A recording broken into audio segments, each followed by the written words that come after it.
Olá, estudantes do curso de Filosofia da Religião do Instituto São Boaventura e também todos aqueles que querem pensar e refletir sobre essa matéria. Esta é a terceira videoaula do nosso curso e, diferentemente das outras, nós vamos dividi-la em 3 vídeos mais curtos. Por quê? Como um método para que a gente consiga atingir o objetivo que colocamos lá na aula introdutória. Que o curso transcorra de modo leve, a fim de que você possa não apenas pensar conceitos, mas principalmente fazer este curso em primeira pessoa, pensando a sua vivência própria, o dinamismo intrínseco de como você vive a religião ou como você pensa a religião. Então, 3 vídeos curtos, pretendo fazer aproximadamente 15 minutos, mas que constituirão uma única aula, que é a nossa terceira videoaula do curso. Vamos seguir então o programa que estabelecemos lá no início. Bom, já estudamos a introdução, vimos todo o programa deste curso e o primeiro argumento, que foi o itinerário para Deus, onde vimos o dinamismo antropológico, apenas recordando, nós vimos que a concepção que se tem de homem é fundamental para a resposta religiosa que se dá. Vimos também a abertura do ser do homem nessa constituição antropológica, como se dá esse processo de abertura e as suas modalidades. Na aula de hoje, que também é a terceira, nós vamos dar o segundo argumento do nosso curso, que é a liberdade na existência e a religião propriamente dita. Nós vamos pensar o dinamismo da liberdade, em que consiste a liberdade no campo da existência, para que possamos assim pensar a religião. E nessa primeira parte do vídeo nós vamos falar propriamente de existência ou metafísica, ou existência e metafísica. Nós vamos ver que a colocação desse ou disjuntivo ou de um e aí conjuntivo é fundamental para essa resposta, ok? Seguimos em frente. Bom, a liberdade na existência e a religião. Antes de mais nada, convém pensarmos o seguinte: a abertura do homem a Deus, o reconhecimento dessa abertura, portanto, o modo com que o homem pensa a sua relação com Deus, desde que ele não se feche numa postura imanente, ou seja, que não considere a sua transcendência, é um tema que nós vimos anteriormente, radical, ou seja, fundamental na própria constituição do ser humano. Portanto, é sempre necessário pensar esta relação, desde que o homem não permaneça numa postura de imanência, a qual ele negue a pensar algo que faz parte da sua própria essência. E nessa perspectiva, é muito importante, quando se pensa essa própria relação, não fazer do lugar próprio ou da cátedra própria da religião. Não porque a religião não pode ser pensada intelectualmente, com certeza pode. E como nós veremos no curso de História da Filosofia, durante todo o período clássico, e sobretudo o período medieval, há mais de 1000 anos, a religião era muito pensada intelectualmente. Então esse caminho é possível. Mas nesse campo, é importante que, por uma questão de honestidade intelectual, se pense essa relação, a religião em si mesma, de um outro prisma, de uma outra cátedra, vamos assim dizer, de um outro olhar. E esse olhar intelectual reflexivo só é possível quando se escolhe um itinerário, um caminho. E o caminho proposto por muitos filósofos e alguns que nós vamos adotar neste curso é a reflexão propriamente sobre a existência. E por que a reflexão sobre a existência? Porque a existência nos permite pensar o homem enquanto tal, a sua constituição mais profunda e, portanto, tudo aquilo que faz parte da sua vivência neste mundo, ok? Bom, como pano de fundo nós teremos o pensamento de um filósofo muito importante do século XIX, mas com uma incidência muito grande no século XX, ainda nos dias de hoje, que é Soren Kierkegaard. E um dos grandes pensadores do século XX, um autor ainda muito estudado, porque foi um dos grandíssimos pensadores do século XX, chamado Cornélio Fabro. Nós vamos seguir na linha de reflexão proposta por esses autores a fim de pensar a existência de modo racional e assim podermos pensar propriamente a religião. Bom, antes de mais nada, nós colocamos o tema existência ou metafísica. Seguindo aí os slides, você tem por que dizer existência ou metafísica? Bom, se eu digo existência ou metafísica, parece que eu estou colocando um paradoxo entre as duas concepções. E essa é mesmo a ideia. Por quê? Quando se pensa metafísica hoje em dia, é necessário especificar do que se está falando. Inclusive, eu recomendo um vídeo aqui mesmo desse canal, Metafísica Aula 2, onde eu trato justamente de como o conceito ou a disciplina filosófica de metafísica foi variando ao longo dos séculos. Não é a mesma coisa falar metafísica hoje como era para Aristóteles, por exemplo. Então é necessário considerar o que se entende por metafísica. Se por metafísica se entende, se pretende conseguir pensar as verdades sobre sobre as formas de eternidade, vamos assim dizer, e se sobre a existência se pensa uma expressão da uma reflexão das peculiaridades, das particularidades do homem, pode parecer que ambas sejam paradoxais, porque a existência vai parecer mais do concreto horizonte da vida, e a metafísica, sob a forma de eternidade, de conceitos muito abstratos e até mesmo muito obscuros. No entanto, se se pensa a existência adequadamente e a metafísica não como o disjuntivo ou um ou outro excludente, mas como conjuntivo, com certeza é possível um caminho interessante. E como escapar desses reducionismos? Bom, a primeira coisa a qual nós devemos escapar é, segundo Soren Kierkegaard, de uma postura extremamente racionalista e idealista. E por que isso? Bom, vamos pensar aí que Kierkegaard é um pensador, um filósofo do final do, do período moderno, já início da filosofia contemporânea. Ou melhor, ele é um contemporâneo, mas um herdeiro dessa decadência de uma filosofia moderna na qual o racionalismo e o idealismo imperaram. A premissa fundamental do racionalismo cartesiano, cogito ergo sum, penso logo existe, coloca a razão como um ponto de partida fundamental da reflexão do homem sobre si mesmo. E isso faz, segundo Kierkegaard, que a existência seja pensada muito mais sobre essa forma de eternidade metafísica e descolada do horizonte concreto da existência humana. Então ele faz a seguinte afirmação: o racionalismo não é propriamente falso. Sim, é um caminho possível, mas é cômico. E é cômico por quê? Porque esquece os aspectos mais essenciais do homem. O homem nunca é um homem em geral. O homem nunca é um conceito, vai dizer Kierkegaard, mas um eu, um tu, um ele, ela, algum per se. E com isso ele quer colocar aqui a dimensão da individualidade, do horizonte concreto, no contexto do qual este homem vive. Então se faz necessário renunciar uma premissa abstrata. Para essa conciliação entre existência e metafísica, o primeiro passo importante sugerido por Kierkegaard, seguido também por Cornélio Fábio e muitos outros pensadores do século XX, como Heidegger, como Ortega y Gasset, como Viktor Frankl, é abandonar essa premissa abstrata de que se deve pensar a existência sobre uma forma de eternidade. Não. A existência tem que ser pensada no concreto horizonte da vida, ou naquele chamado mundo da vida, este conceito pensado por Russell depois desenvolvido por Heidegger no seu projeto Ser e Tempo.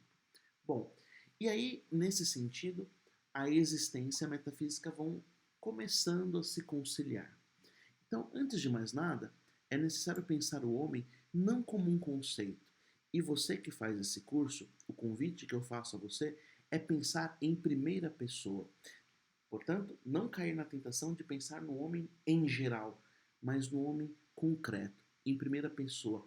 Pensa você que é um estudante de filosofia, que talvez seja um seminarista, um religioso, pensar a essência dessa relação. E em que isso consiste?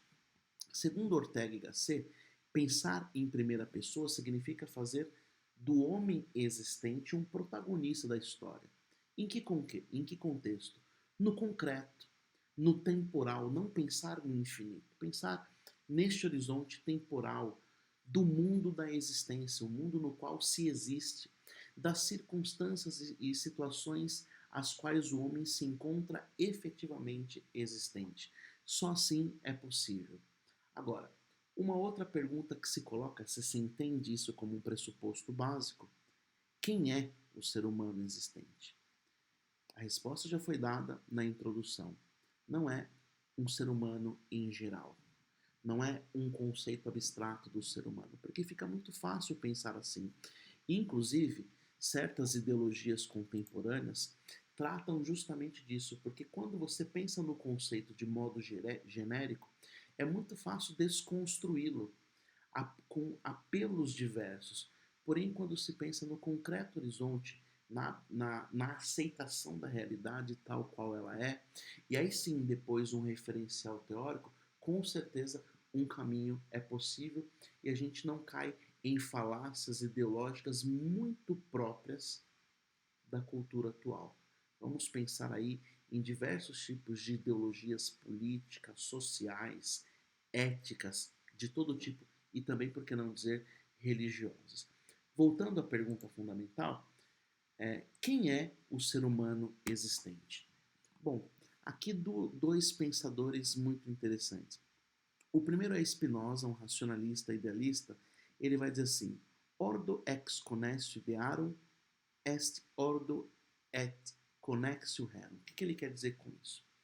É aquela metafísica sobre formas de eternidade. Ele quer dizer o seguinte: o ordenamento e conexão das ideias é o que constitui propriamente o ordenamento e conexão das coisas.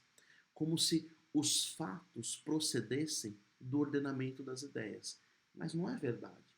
Então, eu gosto muito dessa frase de Ortega y Gasset. O existente é aquele que decide. Então, o mundo factual não provém propriamente das ideias, não. As ideias são o mundo concreto, o horizonte concreto pensado. É verdade que as ideias sim produzem comportamento, é por isso que nós estamos estudando filosofia. Mas essa concepção racionalista de que uma ideia concreta, certinha, clara, distinta, como dizia lá Descartes, vai fazer com que este mundo seja ordenado, ele seja perfeito, seja harmônico, não funciona na realidade. Se assim fosse, um decreto justo seria suficiente para que a sociedade fosse organizada enquanto tal, o que não acontece. Portanto, a existência e a metafísica parecem paradoxais se entende a metafísica sob formas de eternidade e não um horizonte concreto do ser. Por isso, faço apelo que você veja os vídeos das aulas de metafísica. Porque a metafísica surge como uma reflexão justamente sobre o ser enquanto ser, um ente enquanto ente, ou seja, olhar e contemplar a realidade sob uma perspectiva não restrita, mas de totalidade. E nesse horizonte se pode pensar a existência, porque não é possível que o homem não seja um apaixonado. Não é possível viver nesse mundo sem paixão, sem sofrer a realidade da vida, sem se empolgar com os dinamismos que acontecem na vida. E se nós dissermos como premissa fundamental do curso que a religiosidade, o culto ao sagrado fez sempre parte da história do homem, o homem sempre teve essa necessidade de relacionar-se com o transcendente, aceitar essa realidade não é trazer um conceito metafísico e impor ao homem, como quis Nietzsche, por exemplo, mas simplesmente aceitar a realidade. E essa aceitação dessa constatação nada mais é do que refletir existencialmente, em primeira pessoa, sobre a própria relação do homem com Deus. Bom, esse caminho eu considero muito importante para não cairmos em reducionismos muito próprios de correntes de pensamento do século XX que estão muito na moda hoje em dia.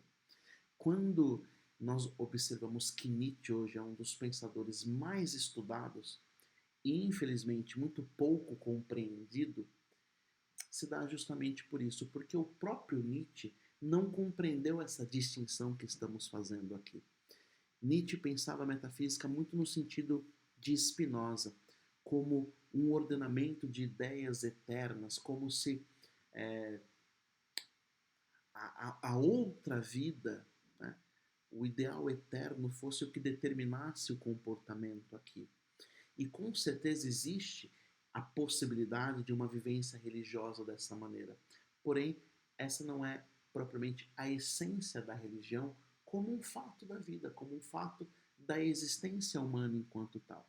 E em se tratando propriamente de cristianismo, este nunca foi o cristianismo, pelo menos aquele de Jesus Cristo, que está presente nos evangelhos. Porque o próprio Jesus nunca descola o reino dos céus ou a vida eterna do horizonte concreto dessa existência. O próprio fato de Deus ter se feito homem é porque a existência não é algo abstrato, é algo concreto. E quando se lê o Evangelho, se percebe justamente isso. Jesus Cristo se depara com as questões mais fundamentais e triviais do horizonte humano e responde a isso. Né?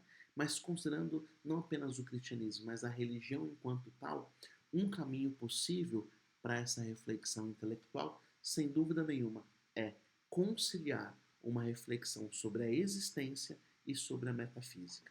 E para sair deste aparente conflito, né, eu trouxe apenas aí dois pensadores para a gente poder se situar, é que nós vamos propor o caminho elaborado, pensado, refletido por Soren Kierkegaard. Bom, as conclusões parecem bem simples. Um pensamento sistemático que pretende assumir tudo dentro de um sistema racional para pensar a existência deve, antes, né, não antes, é uma reeditação, antes de tudo, suprimi-la, que eu acabei de falar. E o resultado da especulação idealista e racionalista, lá, sobretudo cartesiana, é simplesmente uma ilusão.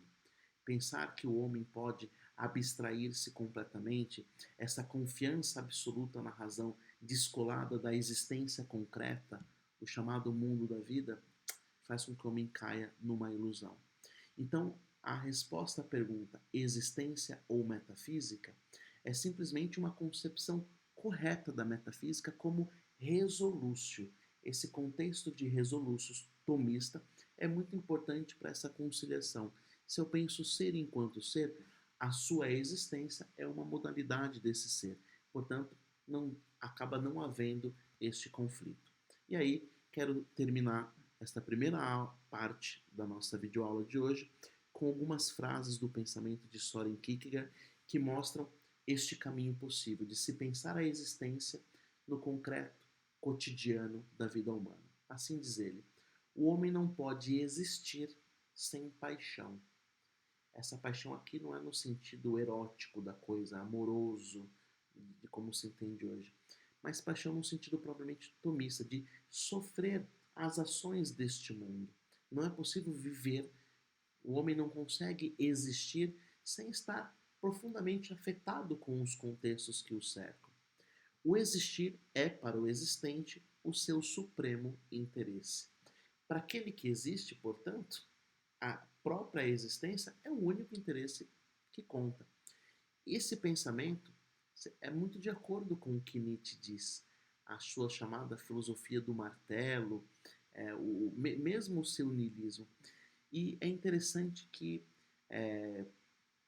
Kierkegaard foi quase contemporâneo a Nietzsche, mas aparentemente Nietzsche não conheceu o pensamento de Kierkegaard, ou melhor, tendo conhecido, não compreendeu, porque esta frase poderia ser propriamente uma síntese do pensamento de Nietzsche. O existir para o existente é o seu supremo interesse. E por fim, a existência se realiza sobretudo na decisão, na via crucis, isso mesmo, Kierkegaard é profundamente cristão. e nas alternativas através das quais passa o existente. O que ele quer dizer simplesmente com isso? Pensar a existência é pensar nas decisões que se tomam todos os dias no horizonte concreto da vida. Vamos finalizando assim essa primeira parte da nossa videoaula. Na próxima parte desta mesma videoaula, que é a terceira, nós vamos pensar na existência sob a perspectiva da liberdade. Espero que tenha transcorrido de modo leve e você consiga refletir em primeira pessoa sobre os temas que estamos propondo. Bons estudos!